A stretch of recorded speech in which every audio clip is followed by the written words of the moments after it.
Okay, welcome to this description of this article called Agnostic Religion. Well, uh, so let me start reading. This is an article online that I found. Um, so it says um what are the basic views of the agnostic religion? What are the basic views of the agnostic religion? Agnostics claim to have no knowledge about the existence of God. In fact, the term agnostic literally means no knowledge. There is not one commonly accepted set of views of the agnostic religion. There are actually a variety of different agnostic views as outlined below. Agnostic religion views and viewpoints. There are two basic forms of agnosticism.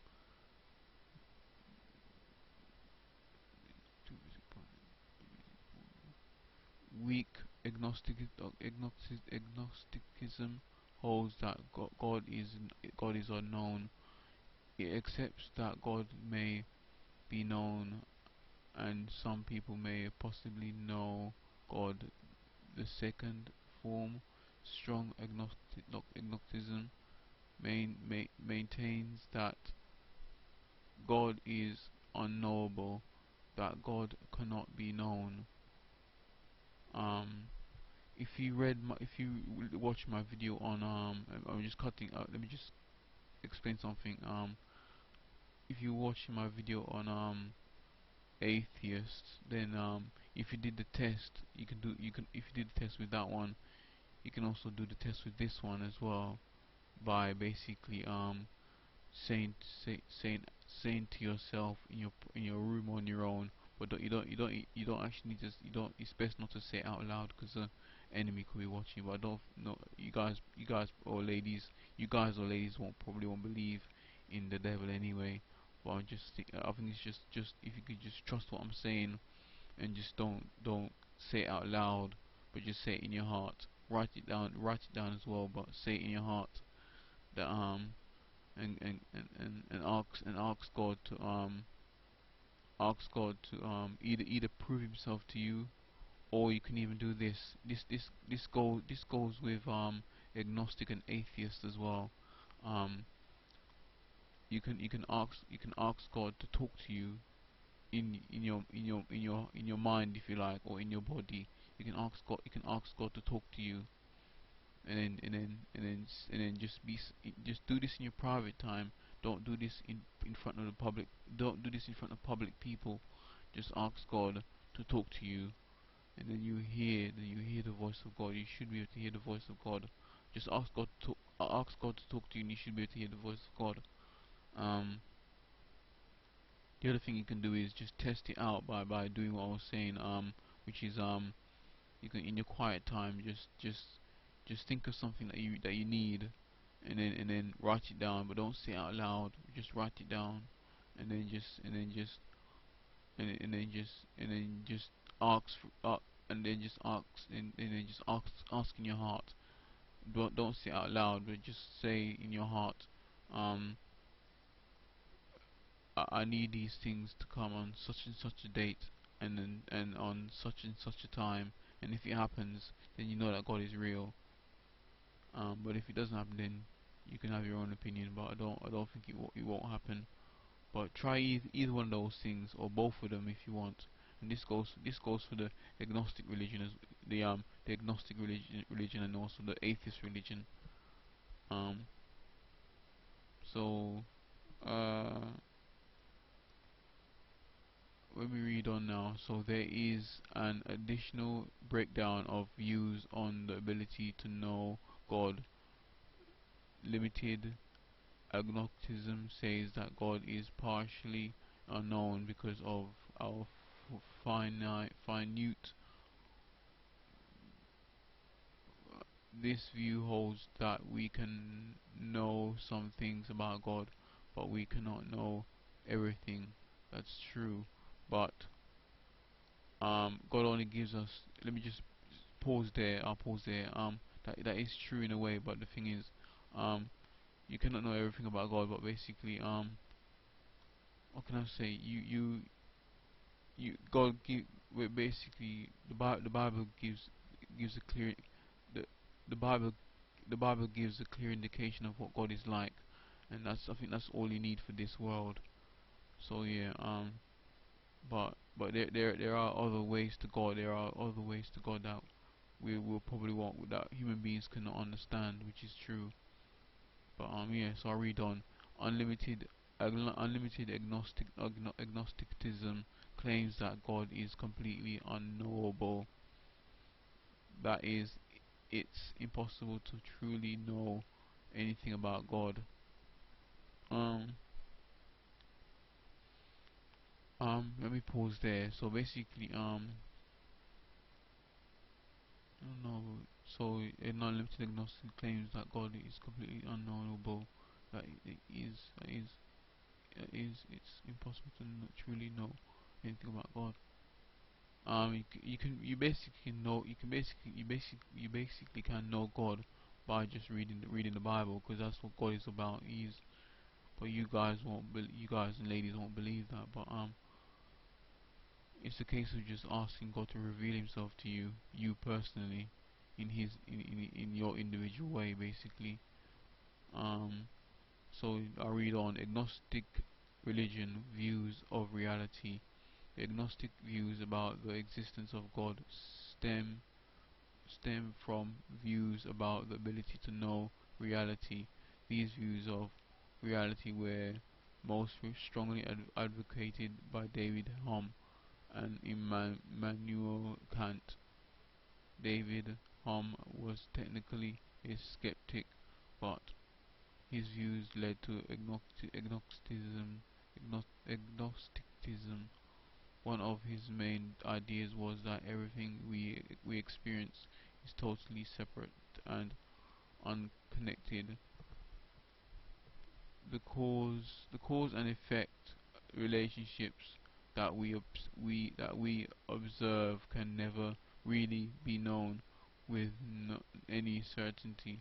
Instead, Hume thought causal relationships are based solely on observation, and we see causality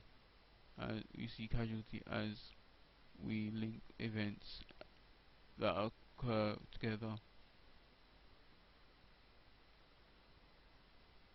But casual relationships is basically casual relationship is relationship. I'll pause there. Sorry. Um, Relationship is an emotion. Once you get to know the person, you have an emotional bondage with them. So it's not just um it's not just based on an observation. It's based on your emotions as well. But although our emotions can run wild, but yeah. So I'll read on. Immanuel Kant was greatly influenced by the idea of whom Kant held that knowledge is provided by experience through the senses. The conclusion is that we can never know actual reality as it truly is if we are dependent on our senses.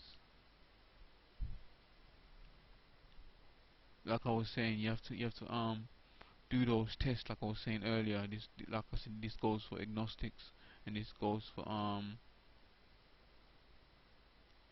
atheists. So it says we can only know something as we experience it in ourselves, since everything experiences the same event differently. We can never know the event as it actually happened outside ourselves. Um, yeah, I read on. The views of whom and can impact a person's views about God. If we cannot know reality as it actually is, which we can, I pause there, which we can, I pause there, we can, basically reality is what you see around you. and reality is about what you see and feel and touch and taste and see. Reality is what you see, taste, touch, feel, and smell. All your five senses. Um, so that's reality around you. I mean, it's like you're saying you're not conscious of being alive, but you are conscious of being alive because you're seeing people, you're touching things, you're in contact with the world. Um, so so I read on. Then we really can't even know events as they are independent of our senses. Okay, that's a bit confusing. Also, we can't really know the true causes of any given event if everything is unconnected. with with this in mind, therefore the agnostic claims he does actually know the possible cause of the universe. Hence, for the agnostic, God God's existence is in question. So they don't, it's not like they don't understand. They know there's something out there, but they don't know what it is. Like I was saying, but like I was saying with the test, with the two tests, which is one of them is, I'll repeat it again. So one of them is saying to yourself in a quiet place, not out loud. Don't say it out loud. You mustn't say it out loud. Just do it quietly to yourself. Um, but just ask for something that you actually need, and ask for it for, if you want to ask for such and such a day. If you want to ask it for if you want to ask it for a certain date and a certain time, then you can ask it.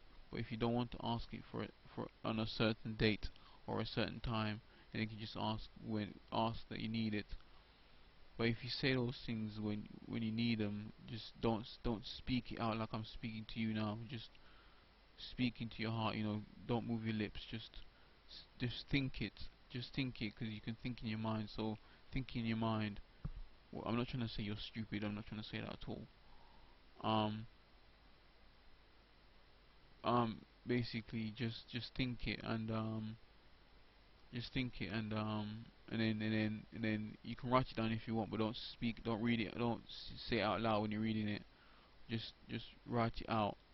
Just write it out, and or even better, if you can memorize it, if you can if you can memorize it and still memorize it, and if you can memorize it and still memorize it, I mean that's even better. But if you can't, just write it down, and then and then and then when the time comes, then you s- and you and if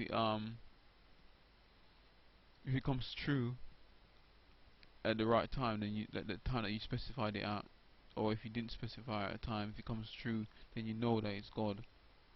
But if it doesn't come true, then it's up to you what you want to decide. But you can always talk to me, email me, or not email me, just write me, write it down below the video. And the second thing is, you can just ask God to talk to you. If just say to yourself, if you're real God, talk to me. But don't, again, say that in a quiet place, on your own, completely on your own. If you're like in a house with shared people, and they're downstairs or something, just do it. You can just talk quietly, isn't it? Talk silently. But don't expect it to happen. Don't expect the voice of don't expect to hear the voice of God. Don't expect to hear the voice of God instantly, like as soon as you stop speaking. Just give it some time. Give it some time and give it some space. You can even forget about it. About hearing the voice of God. You can even forget about it, about hearing the voice of God. Just forget about it and just carry on with the daily activities, and eventually, at the right time, God will reveal Himself to you. So it is best to watch. It is best to watch both of my videos if you want. But I think I've said everything I need to say about agnostic, and I could have said a few things for atheists, but I missed one thing. But I'll repeat it. So yeah, that's it for now, and please leave your comments and feedback. It will be greatly appreciated, and thanks for listening as well. Thanks and God bless.